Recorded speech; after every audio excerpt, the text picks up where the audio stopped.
SIR শুনানির কাজে নজরদারিতে আরো 4 জন স্পেশাল রোল অবজারভারকে নিয়োগ করেছে জাতীয় নির্বাচন কমিশন। প্রাথমিকভাবে এই নিয়োগ শুধুমাত্র পশ্চিমবঙ্গের জন্যই করা হয়েছে।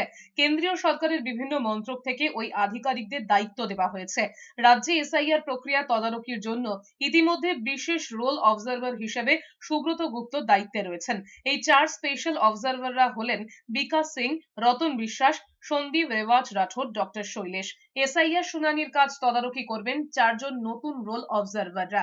এদিকে বারুইপুরের সভায় 3 ব্যক্তিকে মঞ্চে হাঁটিয়ে অভিষেক বন্দ্যোপাধ্যায় দাবি করেছিলেন এই 3 জনকেই মৃত হিসেবে চিহ্নিত করেছে নির্বাচন কমিশন। ফলে খসড়া তালিকা থেকে মেটিয়া বুরুজের 2 জন এবং কাকদ্বীপের 1 জনের নাম বাদ গিয়েছে। এই ঘটনায় সেখানকার বিএলওদের শোকজ করেছে নির্বাচন কমিশন।